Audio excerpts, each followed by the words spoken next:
Thanks very much for staying with us. Time now for Eye on Africa with me, Georgia Calvin-Smith.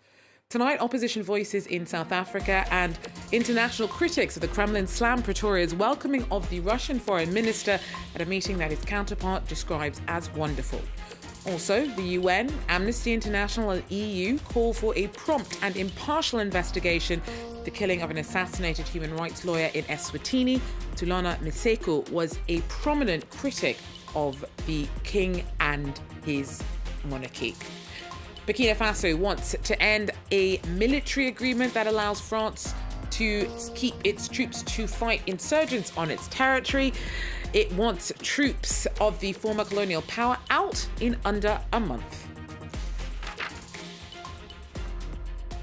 But first, South Africa's foreign minister welcomed her Russian counterpart for talks in Pretoria on Monday. Nelly Pandor thanked Sergei Lavrov for what she called a wonderful meeting. But the warm reception sparked criticism from those hoping to see South Africa maintain its distance from the Kremlin. Camille Edlek with more.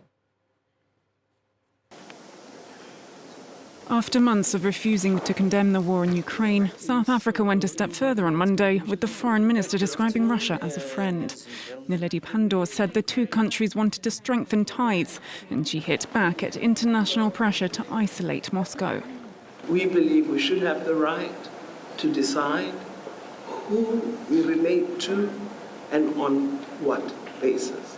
This is our foreign policy position, and we will hold on to it.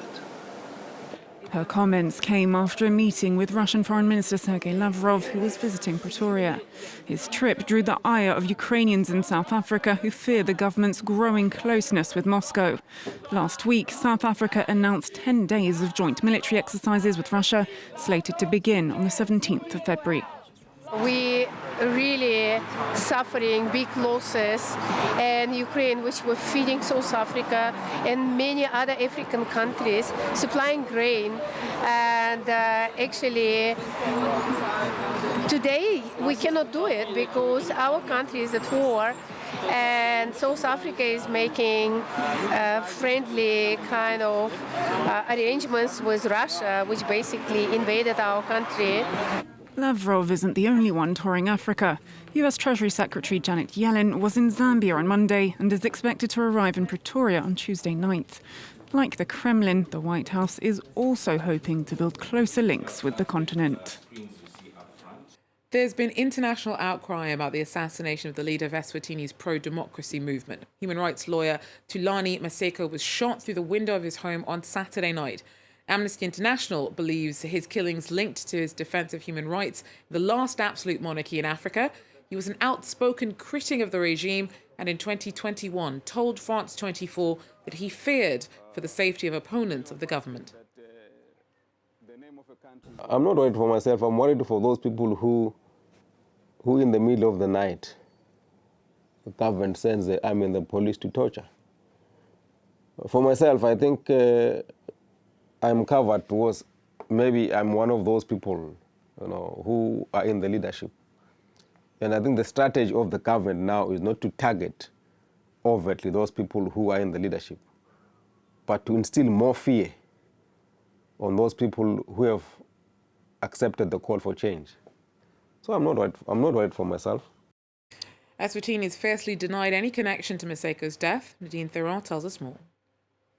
There has been some activist movements based in Eswatini who has overtly stated in statements that his death can be blamed on state agents. But besides those accusations, we know that Maseko was one of the most outspoken critics of the king and the monarchy. And the political tension in Eswatini has been increasing since 2021 when these pro-democracy protests started. And Maseko was at the head of a pro-democracy movement, the multi-stakeholder forum.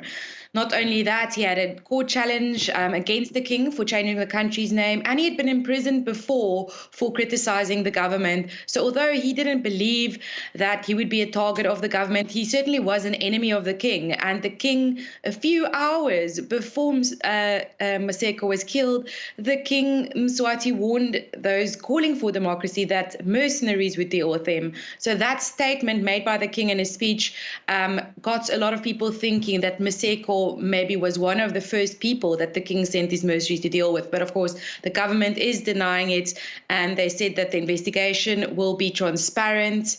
And they never had a problem with him because he was always peaceful and he always just wanted negotiations and engagements and dialogue. So the government says he was never a person of special interest to them.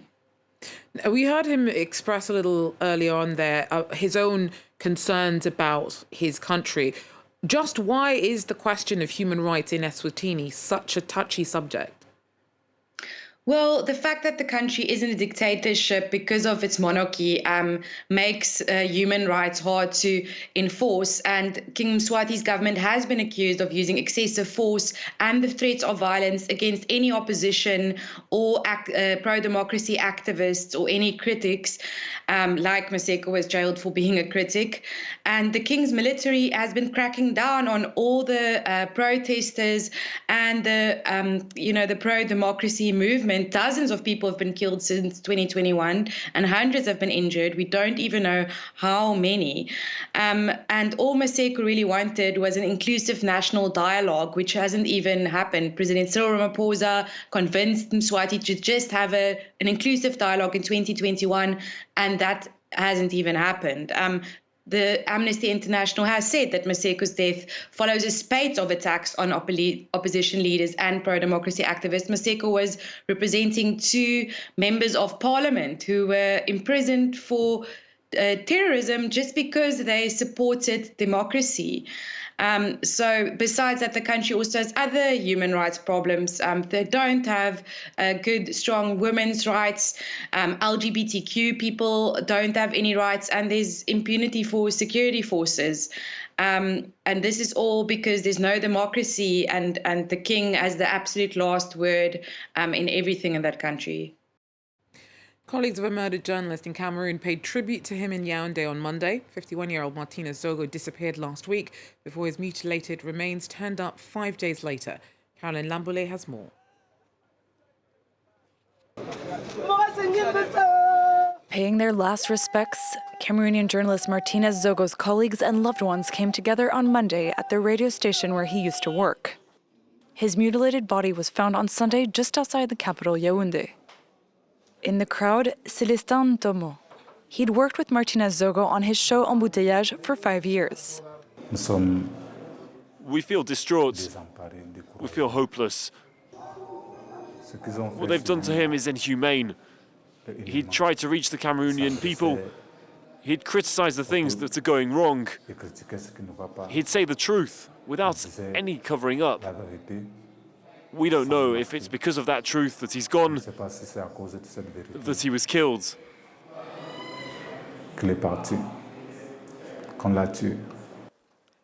Zogo was the host of the popular Embouteillage talk show, in which he would brazenly tackle stories that touched on corruption and alleged embezzlement.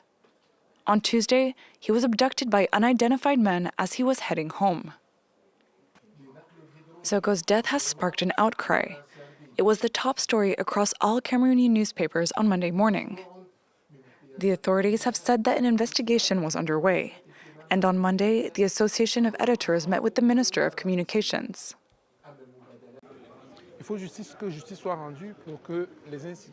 Justice must be served so that the credibility of our institutions can be restored.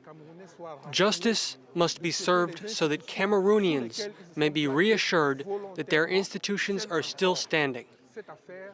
This case is about the survival of Cameroon's institutions. The National Union of Journalists has called on all media workers to wear black this coming Wednesday.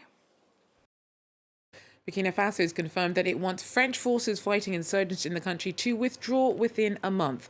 That would further shrink French military presence in the Sahel, as Sam Bradpiece tells us. It's believed there are some 400 French special forces currently stationed in Burkina Faso. They've been chiefly engaged in targeting the leaders of local Islamist groups tied to Al-Qaeda and ISIS. In recent years, though, these groups have gained ground in Burkina Faso, and the country has been marred by political instability, as evidenced by 2 recent coups which happened within the space of just 8 months. With Burkinabe officials calling for the withdrawal of the French troops, analysts believe that Russian mercenaries may now enter the fold. It is only after the French forces leave that we will be able to say what will happen. It is a very discreet confidential troop deployment. But we are nearly 100% sure that when the French leave, it will be like Mali with the Wagner group coming in. Often African governments don't admit the presence of Wagner forces. Souvent, l'arrivée de Wagner n'est pas assumée par la plupart des États africains. Many observers believe that the Wagner group is already operating to some degree within Burkina Faso. In Mali, these Russian mercenaries have been accused of large-scale massacres and other human rights violations. Should the security situation in Burkina Faso deteriorate further, this won't just have a knock-on impact within the Sahel, but also in countries to the south, such as Ivory Coast, Benin and Ghana. And finally, Nairobi's proudest cat lady says that she never has to pause for even a moment when considering whether to take in another furry friend. Rachel Kabu started up the city's feline sanctuary just a couple of years ago and already has around 600 guests in her home that she litters with love before putting them up for adoption. Take a look. 95% of the space is dedicated to the cats, and then I live in one corner. These are animals, they are sentient, just like you and me, and they need care, they feel pain, they feel happiness, they feel sadness, they get depressed just like us. So there is no difference, and they are not sinister or anything. It's very hard for a cat to attack a human being. Sometimes you may even provoke a cat, they will not attack you. Cats are just like human beings because they also have feelings. When they are mistreated, they are not happy. When they are treated well, they are happy. That is why this place is beautiful.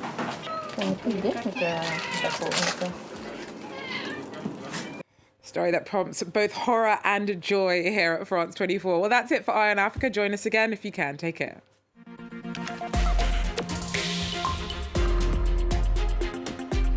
Revisiting the fight of Rute, the president of the Association of Peruvian Women subjected to forced sterilization in the 90s. We've been fighting for more than 25 years, and we will continue until we get the truth, justice and compensation. She listens. These are the results of all the medical exams I've had, because I've not been well since my tubes are tied. She supports. We need to be respected, because you're not alone. And above all, she does not give up. Now is the time to apologise. Watch Rute and her quest for justice in Revisited on France 24 and France24.com.